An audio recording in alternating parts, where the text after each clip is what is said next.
Government forces fleeing Ramadi, a vivid illustration of what may be a failing strategy to deal with the so-called Islamic State. Its forces are close to the gates of Baghdad, and America's envoy to the coalition has a diplomat's take on a military problem. We learned a lot from Ramadi, and it's important that we understand the lessons that came out of that particular fight, and that we seek to apply the lessons learned to the implementation of the strategy. And what were those lessons? What's important, I think, is a lesson in contrast.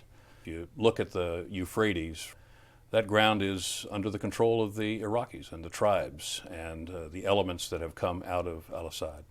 Ramadi, on the other hand, was a group of Iraqi fighters that had been fighting for 18 months there.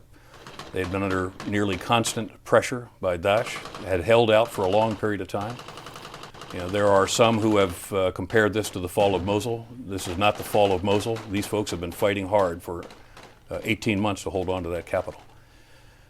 In the end, there was a surge of Daesh activity to include attacking several of the points around the perimeter where the Iraqi forces were distributed, with some pretty significant suicide V-beds, vehicle-borne IEDs. And these were measured in the thousands of pounds of yield. But surely with 18 months, I mean, yes, the coalition is young, but the battle for Ramadi is not new. As you say, they were holding out for 18 months.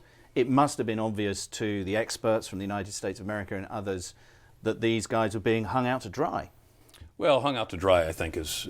Well, they had no logistics, they ran out of ammunition, they were low on food stocks, and they're 70 miles from Baghdad. And I think we need to be careful about whether they were intentionally hung out to dry or whether the Iraqis needed the capacity or for us potentially to assist them in building the capacity.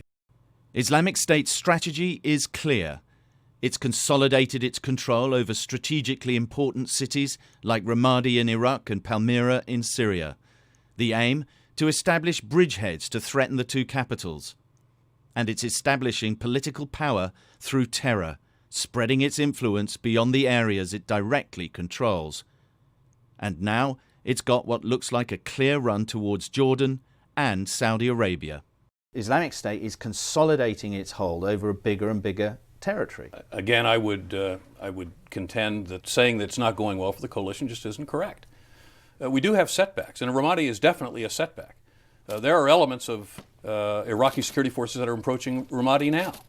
So it's not like Mosul, where it collapsed and it has remained in Daesh's hands now for well over a year. The Iraqis are going to take Ramadi back. This was the catch-22, wasn't it? You had an Islamic State advance on Assad territory, which the coalition was not prepared to protect because you would have been providing air support to the Assad regime. The key point here is not that we did not take action because it was a regime issue. And I think you'll find that we have the capacity and probably the intent to take action if Daesh continues, both to move either to the west or to the east towards Al-Anbar or towards our ally Jordan or Saudi Arabia. But there is a different operational environment in Iraq than there is in Syria. In Iraq, we have a partner. But within the coalition, there is friction over why Islamic State is attacked, but the Assad regime has been left untouched.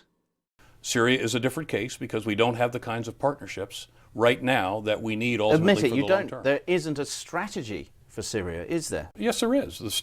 Can you explain to me what the strategy from the coalition's perspective or Washington's perspective is to do, not just about Islamic State, but about the Assad regime?